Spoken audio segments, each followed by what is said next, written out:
You're now watching Around the Horne, the weekly internationalist news update with author and historian Gerald Horne.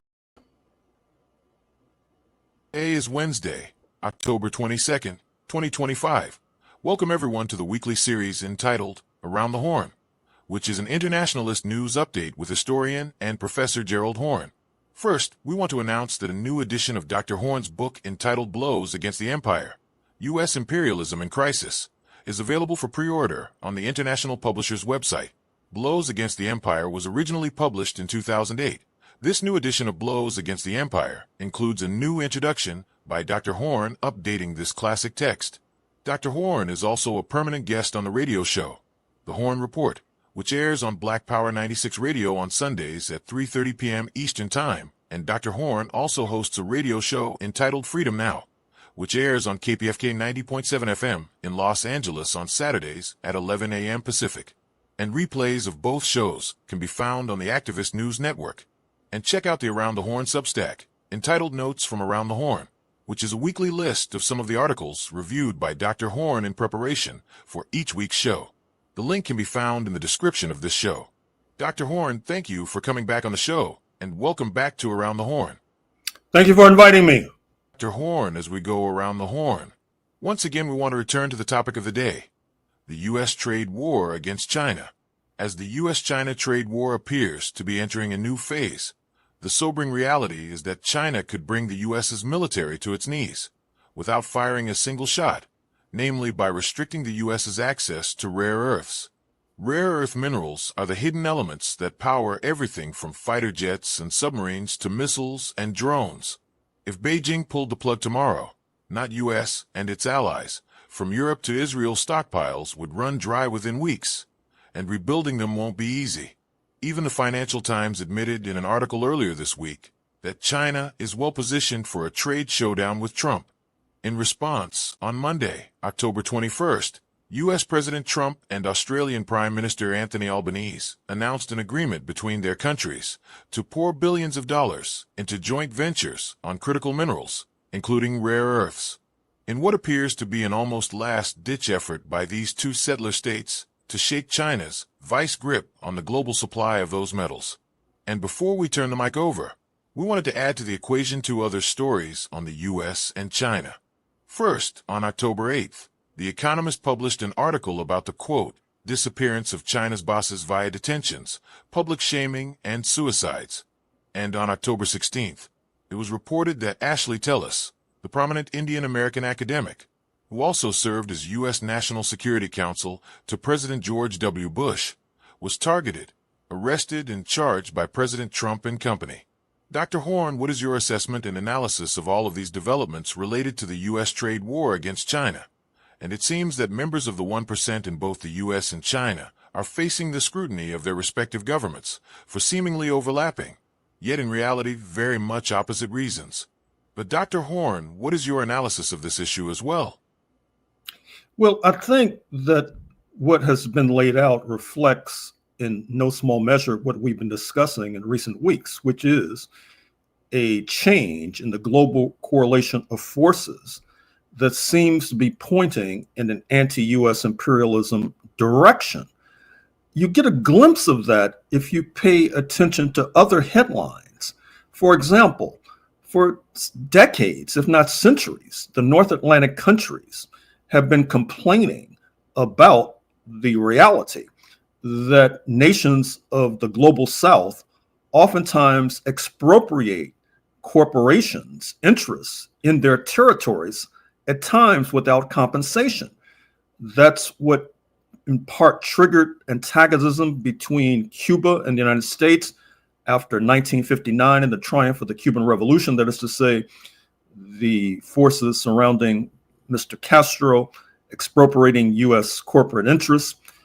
You might even want to throw into the equation the fact that the investment in the bodies of enslaved Africans were expropriated without compensation post-1865, which of course inaugurated a reign of racist terror spearheaded by the Ku Klux Klan.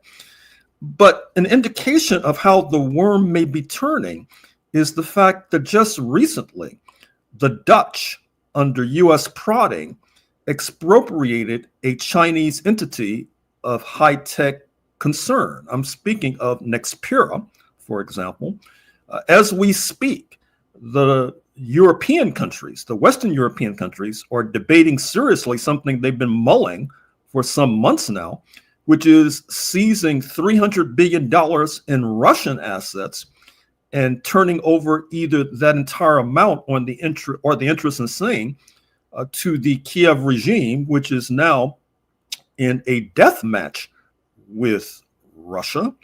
I should also point out in this context the fact that U.S. imperialism, in order to meet the ever stiffer challenge from the People's Republic of China, has been seeking, in a sense, to emulate China. Recall that during the heyday of imperialism, you had countries, large and small, seeking to pursue certain free market so-called options. But now we see that under Mr. Trump, Washington has taken a stake in Intel, a major Silicon Valley high-tech entity. We see the same with regard to Washington taking a stake in U.S. Steel. In other words, just as the Chinese state controls the commanding heights of the economy, including banking and electricity and railways and transport and all the rest, we see that as a result of Washington's being ill at ease with regard to the rise of China, and therefore in some ways seeking to emulate and imitate China. And that brings us, of course, to the latter story that was raised, that is to say, US and Australia seeking to make a comeback with regard to processing of rare earths. It's very curious that Prime Minister Albanese of Canberra made this appearance this week at the Oval Office. Recall, we talked some weeks ago about his spending a full 6 days in China because, of course, China is a major, if not the major, trading partner of Australia.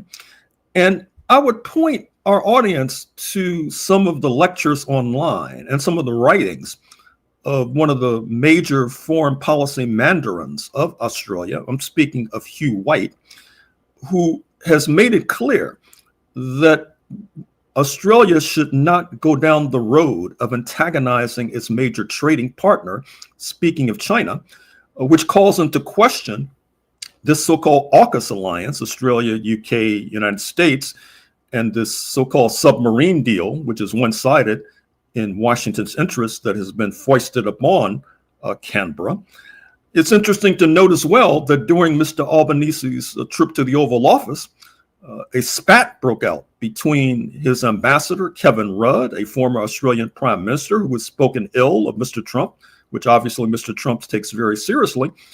And I should also mention that Kevin Rudd speaks Putonghua, or Chinese, and of course is a former leader of the Asia Society in New York, which has been touted as the major vehicle for U.S. interests in Asia generally, and China and specifically. And so what we see is a turnabout with regard to what's happening down under. Recall that for decades, Australia patterned itself after the United States of America. Indeed, you can make an argument that European settlement in 1788 down under begins precisely when London loses what becomes the United States of America in the war led by slave owners, led by George Washington and Thomas Jefferson. Australia had a so-called White Australia policy emulating Jim Crow up to 1967, and that is to say, as Washington began to move away from Jim Crow, in lockstep, Australia began to move away from Jim Crow. We also see that the relationship between the two original giants of white supremacy, speaking of Australia and the United States, has been cemented by the fact that Australian actors like Nicole Kidman and Hugh Jackman and the late Errol Flynn, even Russell Crowe, who of course also has roots in New Zealand, have been incorporated into the Hollywood aristocracy. And that, in a sense, brings us to the No Kings demonstration, which I'm happy to say turned out millions this past Saturday. But once again, it was a rather a curious venture insofar as King Charles III remains the head of state in Australia, just like he's the head of state in Canada.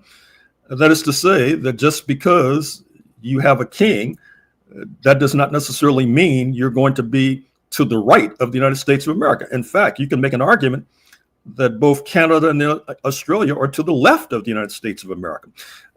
In fact, if you've watched any of these Hugh White lectures online, as I have done in recent weeks and months, you may note that they oftentimes begin with a land acknowledgement. That is to say, we're on the unceded land of this particular Australian ethnic group, the original inhabitants of this continent. Land acknowledgements are also par for the course in Canada, but oftentimes sorely and conspicuously missing in the revolutionary republic, so-called the United States of America, where they're deemed to be, quote, performative, unquote. Likewise, as we pointed out more than once, Canada has single-payer health care, which the United States can only dream about. And with regard to my reference to Hollywood, I should also point our audience to one of the more significant political films that Hollywood has produced in the latter part of the 20th century. I'm speaking of The Falcon and the Snowman, starring Sean Penn, which depicts in part the successful attempt by U.S. imperialism to destabilize the Labour Party government in Australia because of opposition to some of that government's foreign policy positions concerning Southeast Asia, not to mention internal policies. So I think that once again, as we try to examine where we are at this particular moment in October 2025, we should consider the possibility that many of our friends on the left have made a miscalculation insofar as they have overestimated the progressivism, particularly of settler descendants in the so-called Revolutionary Republic, and therefore are not necessarily able to devise a strategy to confront this imperialist monster. That is to say, with regard to No Kings, even though, like many, I was quite supportive of this protest against Trump authoritarianism, the immigration raids, the sending of National Guard forces into major cities like Chicago. The fact of the matter is, if I'm allowed to do so, I think that a better slogan might have been no imperialism, no white supremacy, no capitalism, for example.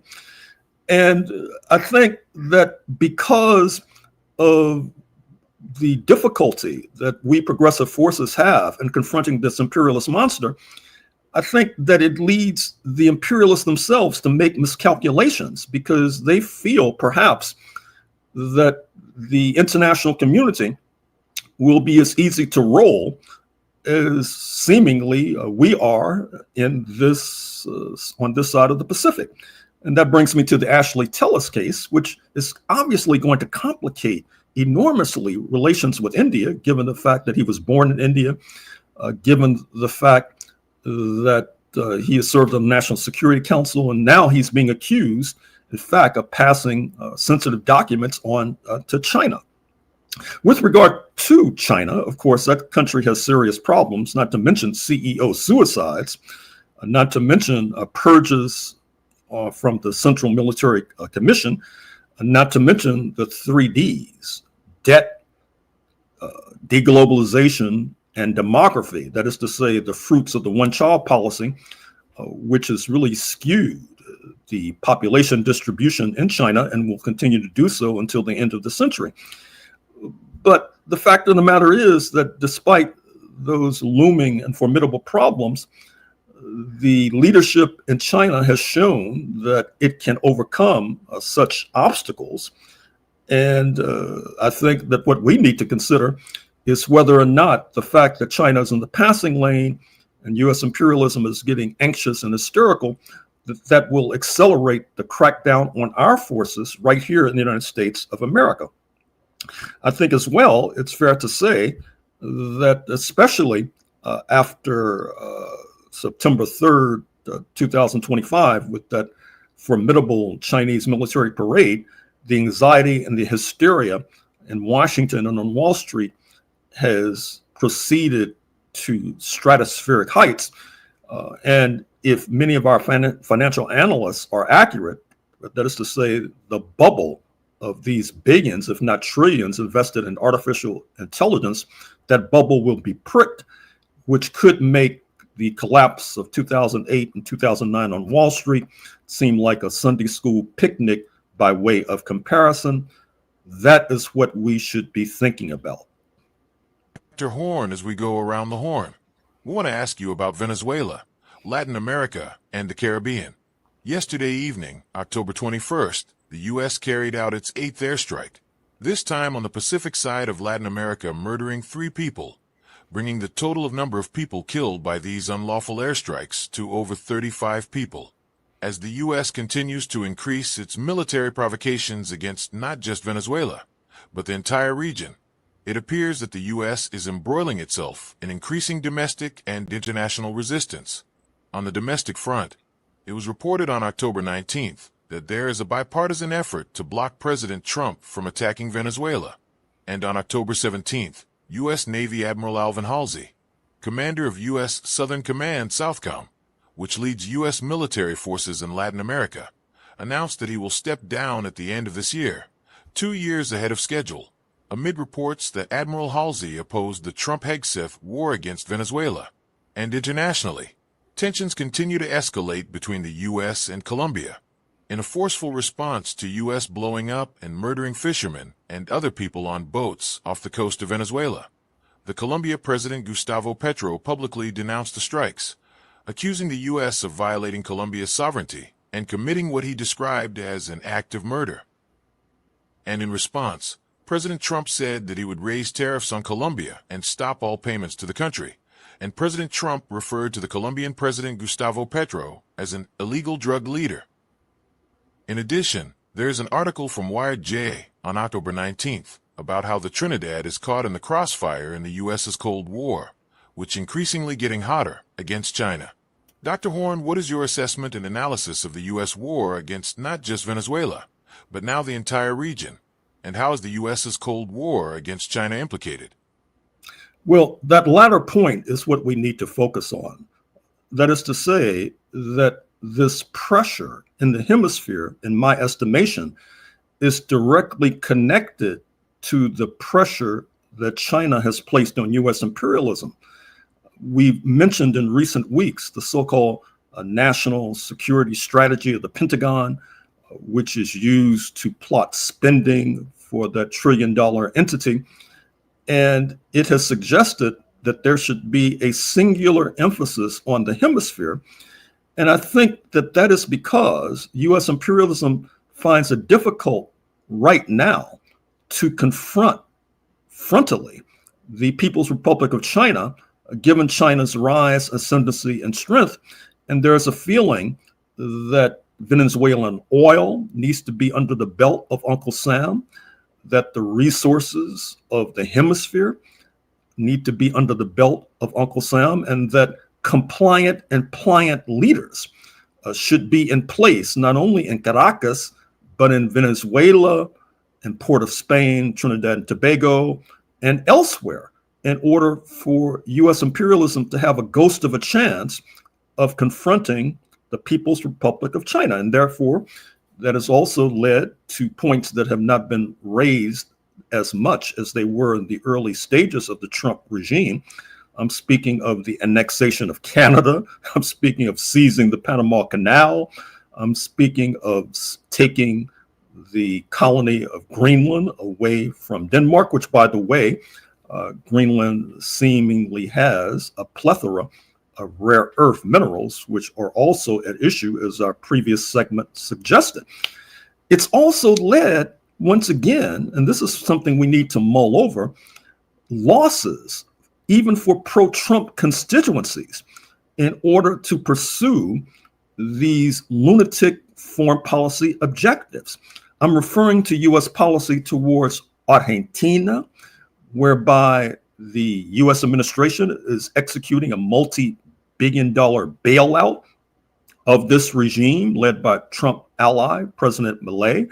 At the same time, Argentina is stealing soybean markets in China away from U.S. farmers. In other words, U.S. farmers are being sacrificed in order for U.S. imperialism to have a close ally in Buenos Aires. And of course, Buenos Aires in recent years has had a close relationship with China. And apparently the price of the ticket for this bailout will be Buenos Aires distancing itself from Beijing, although it seems to me that that would be suicidal, but we shall see.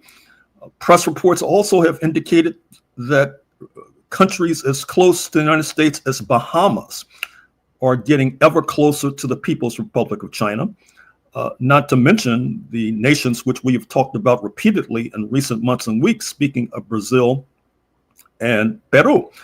I will just conclude by requesting, if not demanding, that the National Security Council and the White House, and Mr. Trump himself, study very carefully an article that appeared in the Wall Street Journal just this past week, which suggested that the major target, speaking of Venezuela, is coup-proof. That is to say that Mr. Maduro, the leader, has surrounded himself with comrades and allies. And as we've noted repeatedly, the alliance that Mr. Maduro has accelerated, walking in the footsteps of late President Hugo Chavez, that is to say, alliance with Socialist Cuba and their crack intelligence service, also helps to ensure, according to the Wall Street Journal at least, that this regime is coup-proof.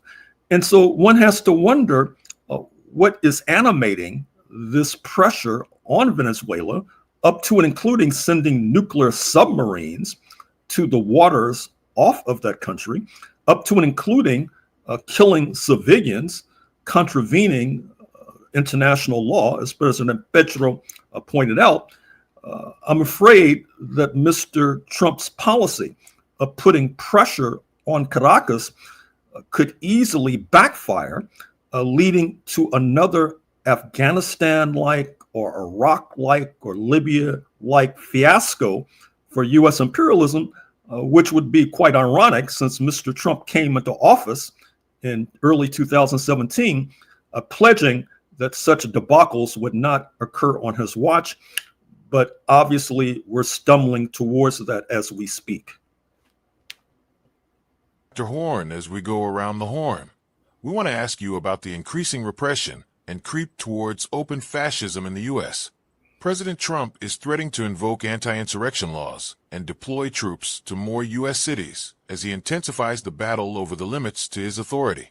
The Trump administration has deployed hundreds of National Guard troops to Chicago, labeled as Operation Midway Blitz, wherein Trump's forces even deployed Black Hawk helicopters during ICE raids in Chicago.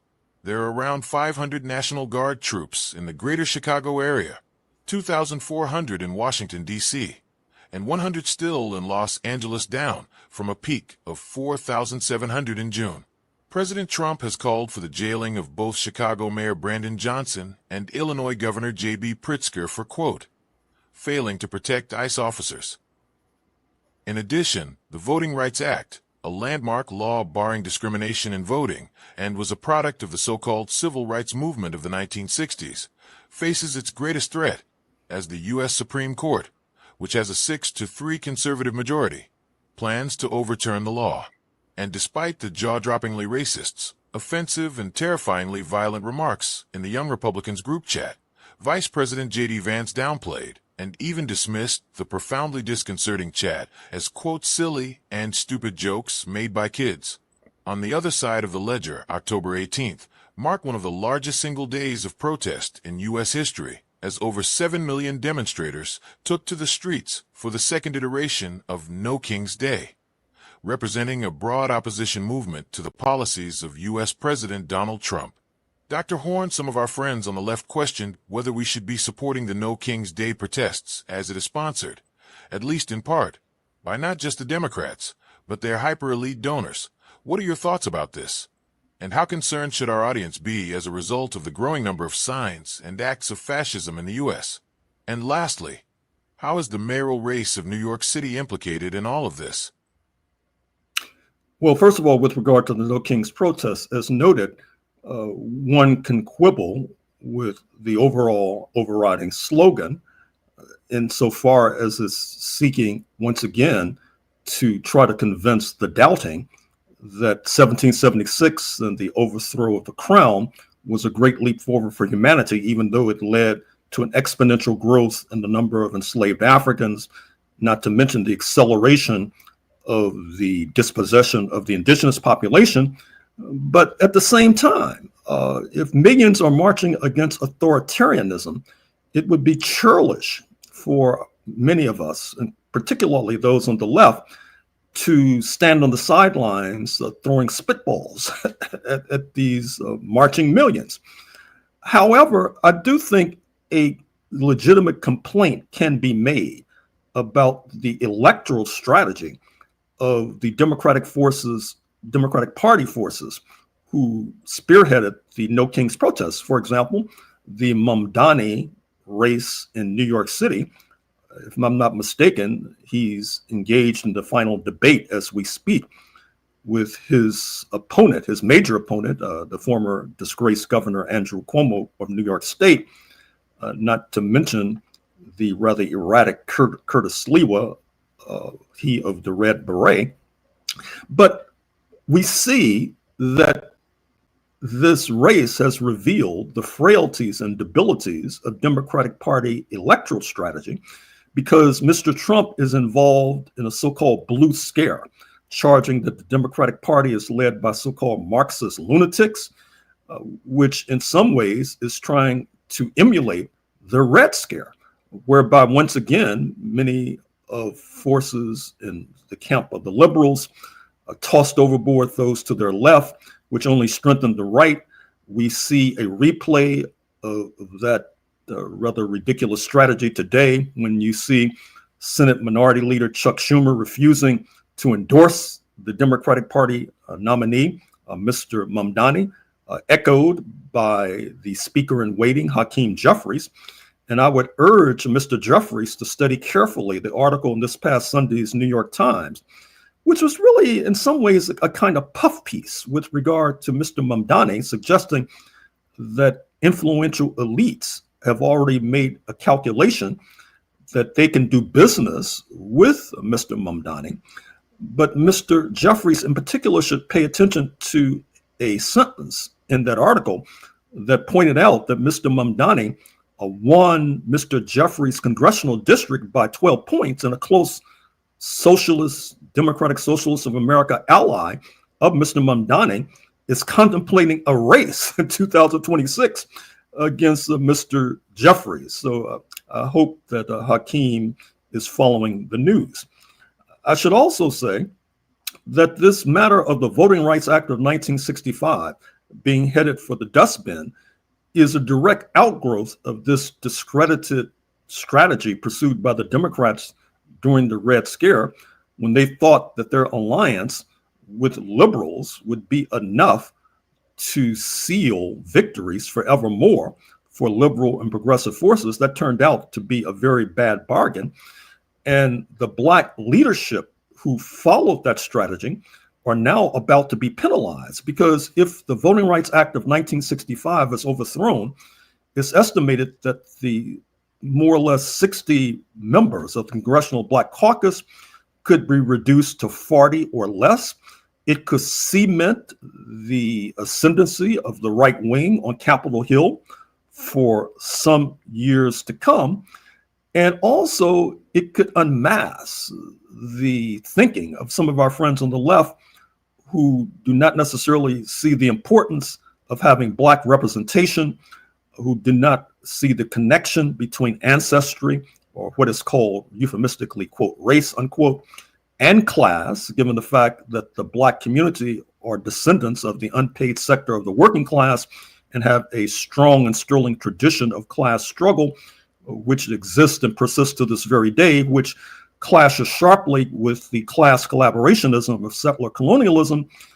Until we can grasp such basic ideological points, I'm afraid to say that the future will be grim indeed, but I'm afraid we've reached the end of the road. We state these facts only to let you know that those of us who are revolutionary, Pan-Africanists, is not because we love revolution. It is historically determined, and we have no alternative but to follow history and to use history for the benefit of our people.